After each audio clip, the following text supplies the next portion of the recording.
संख्याओं के योग के गुण के बारे में अध्ययन करेंगे। आप देख सकते हैं यहाँ पर हमने दो पूर्ण संख्याओं का योग ज्ञात किया है। 1 जमा 2 बराबर 3, 2 जमा 3 बराबर 5, 8 जमा 12 बराबर 20, 20 जमा 25 बराबर 45। आप देख सकते हैं कि दो पूर्ण संख्याओं का योग हमेशा पूर्ण संख्या होता है। पूर्ण संख्याओं के योग का समृद्ध गुण यानी क्लोजर प्रॉपर्टी कहलाता है। अब हम पूर्ण संख्याओं के गुणनफल के गुण के बारे में पढ़ेंगे। क्या आप सोच सकते हैं कि योगफल की तरह गुणनफल भी समृद्ध होता है? आप सोचिए। आइए अब हम इसे देखते हैं। 1 गुणा 2 बराबर 2, 7 गुणा 8 बराबर 56, 12 गुणा 7 बराबर 84, 15 गुणा 10 बराबर 150। आप क्या निष्कर्ष निकाल सकते हैं? बिल्कुल सही, दो पूर्ण संख्याओं का गुणनफल पूर्ण संख्या होता है। हम कह सकते हैं पूर्ण संख्याएं गुणनफल के लिए भी समृद्ध हैं। अब हम पूर्ण संख्याओं के व्यवकलन, जिसे हम घटा कहते हैं, उसके गुण के बारे में सीखेंगे।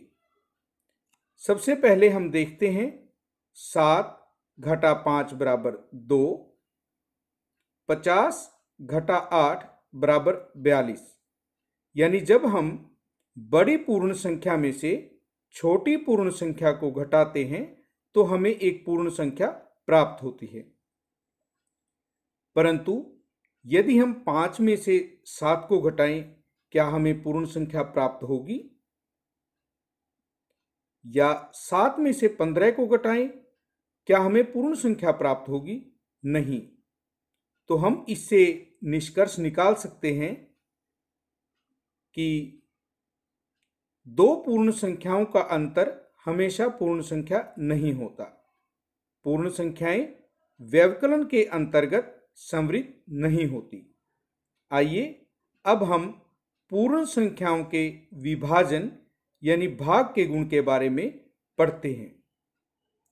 8 को यदि हम 4 से भाग दें तो आप क्या प्राप्त करेंगे? 2। यदि हम 12 को 3 से भाग करें तो हम 4 प्राप्त करेंगे। परंतु यदि हम 7 को 4 से भाग दें तो यह पूर्ण संख्या प्राप्त नहीं होगी। इसी प्रकार यदि हम अंश के रूप में छोटी संख्या और हर के रूप में बड़ी संख्या को लें तब भी हमें पूर्ण संख्या प्राप्त नहीं होगी। इससे आप क्या निष्कर्ष निकाल सकते हैं कि दो पूर्ण संख्याओं का विभाजन हमेशा पूर्ण संख्या नहीं होता। पूर्ण संख्याएं विभाजन के अंतर्गत समृद्ध नहीं होती। अब हम पूर्ण संख्याओं के योग और गुणन के सहचारी गुण को करेंगे। 2 जमा 3 जमा 4, ये बड़ी छोटी संख्याएं हैं। आप इनका योग आसानी से ज्ञात कर सकते हैं। बताइए इनका योग क्या होगा? इनका योग 9 होगा। आपने इसे कैसे किया?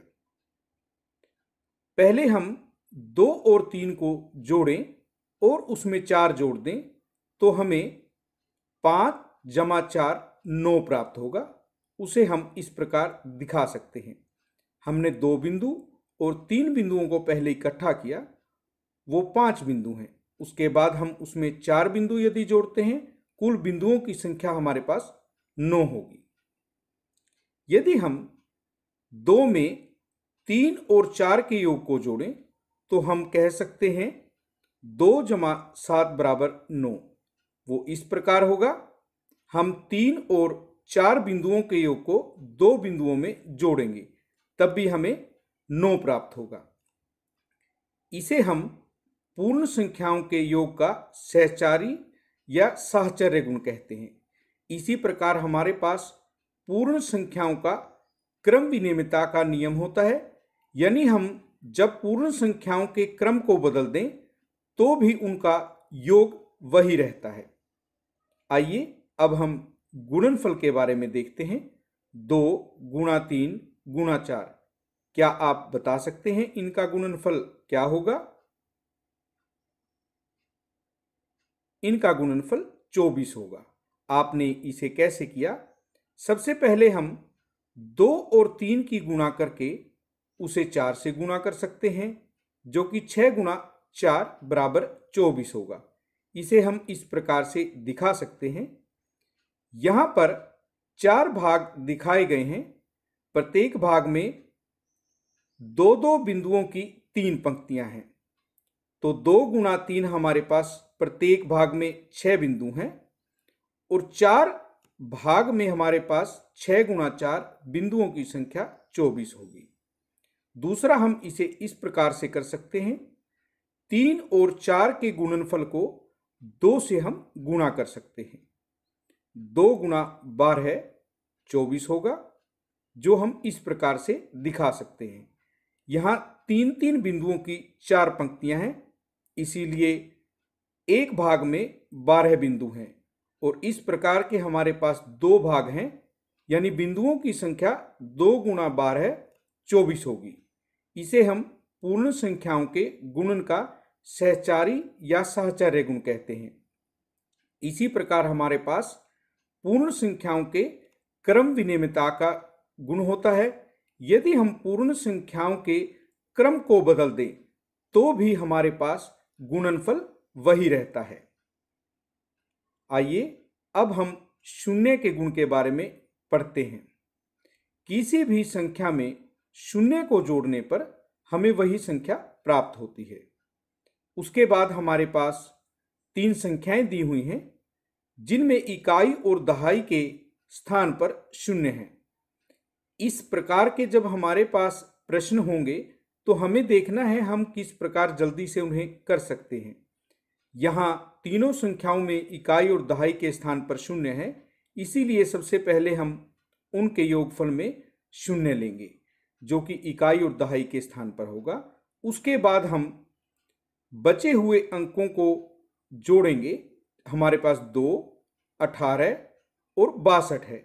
इनका योग जब हम करेंगे तो हमें, आप देख सकते हैं, 82 प्राप्त होगा और उन 2 शून्यों के आगे हम 82 लिख देंगे, जिससे हमें योगफल 8200 प्राप्त होगा। इससे आप आसानी से योगफल ज्ञात कर सकते हैं। इसके बाद हम देखते हैं उपयुक्त क्रम में लगाकर हम किस प्रकार से योग ज्ञात कर सकते हैं। हमें यहाँ पर प्रश्न दिए हुए हैं जिनका योगफल हमें ज्ञात करना है। सबसे पहले हम देखते हैं 837 जमा 208 जमा 363। हम देख सकते हैं यहाँ पर 37 और 63 का योग 100 होता है, इसीलिए हम इन्हें इकट्ठा करेंगे।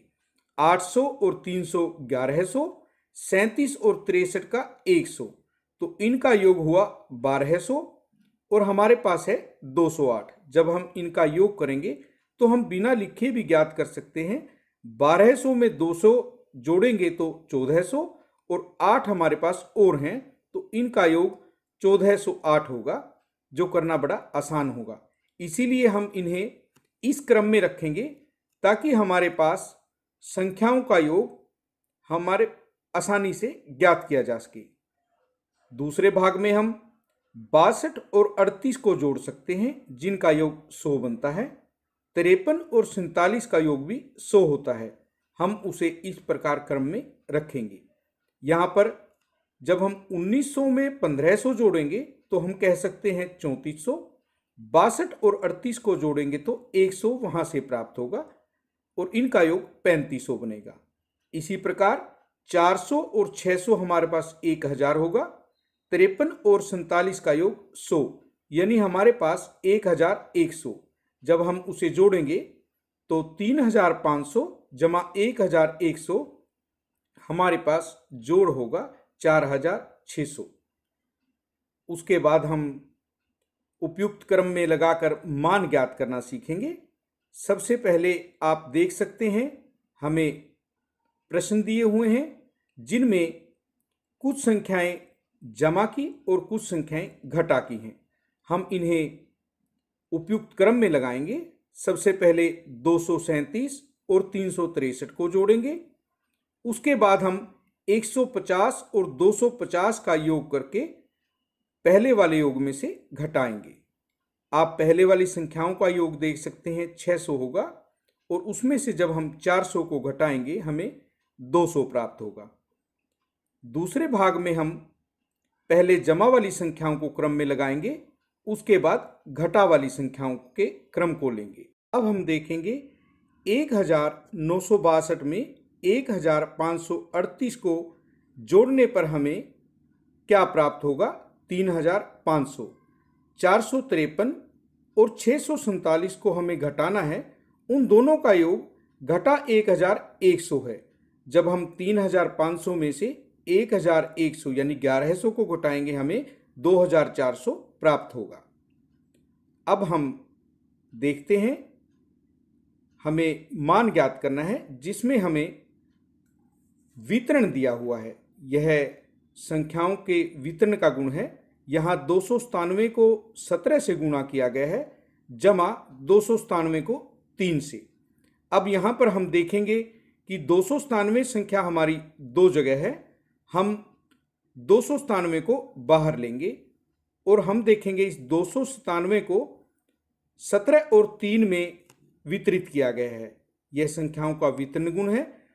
हम 17 जमा 3 का योग करेंगे।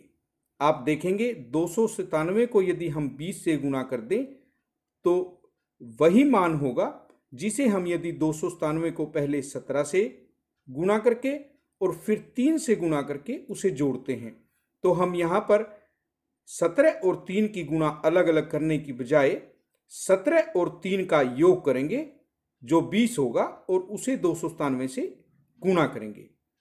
अगले भाग में हमें 54,279 दिया हुआ है जिसे 92 और 8 से गुणा करके योग करना है। यहाँ पर हम देखेंगे जो संख्या एक जैसी है उसे हम बाहर लेते हैं, 54,279। अब हमारे पास ब्रैकेट में 92 जमा 8 होगा। 92 और 8 का योग करना आसान है जो कि 100 होता है। 54,279 को पहले 1 से गुणा करें, 54,279, और हमारे पास 2 शून्य है वो हम पीछे लगा देंगे, तो हमारे को इसका मान बड़ी आसानी से प्राप्त होगा। अब हम ऐसा प्रश्न देखेंगे जिसमें हमें 81,265 दो स्थान पर दिया हुआ है। 81,265 को हमें 169 से गुणा करना है और उसमें से घटाना है 81,265 गुणा में 69। यहाँ हम देख सकते हैं 81,265 दो स्थान पर है, उसे हम बाहर लेंगे। 169 माइनस 69 हमारे पास ब्रैकेट में होगा और आप देख सकते हैं 169 में से 69 को जब हम घटाएंगे हमें 100 प्राप्त होगा। और पहले की तरह 81,265 को पहले 1 से गुणा करेंगे, 81,265, और 2 शून्य हम पीछे लगा देंगे, तो आसानी से हम इसका मान ज्ञात कर सकते हैं। संख्याओं के गुणनफल की बात हम करते हैं। आपने गुणा करना सीखा है। 212 को 24 से जब हम गुणा करते हैं तो इस प्रकार करते हैं। पहले 212 को 4 से करेंगे 848, फिर हम शून्य लगाएंगे और 212 को 2 से गुणा करेंगे। उसके बाद हम इनका जोड़ ज्ञात करने हैं। आपको याद रखना है कि शून्य की जगह कई बार कांटी का प्रयोग किया जाता है, वह हमें नहीं करना। अब हम शून्य से गुणा का नियम सीखेंगे। किसी भी दी हुई पूर्ण संख्या को यदि आप शून्य से गुणा करेंगे आपको शून्य प्राप्त होगा, चाहे वह एक संख्या हो या एक से अधिक संख्या हो। गुणनफल करते हुए यदि संख्याओं में शून्य है तो आप देखेंगे जितनी भी संख्याएं शून्य से गुणा होंगी उनका मान शून्य होगा। अब हम उपयुक्त क्रम में लगाकर गुणनफल सीखेंगे। यहां आप देख सकते हैं 2 गुणा 1768 गुणा 50 आपको दिया हुआ है। हमें ऐसे 2 अंकों की पहले गुणा करनी है जिससे कि हमारा पूरा गुणनफल करना आसान हो जाए। यदि हम 2 को 50 से गुणा पहले करें उसके बाद हम 1768 को गुणा करें तो आप देखेंगे 2 गुणा 50 हमारा 100 होता है।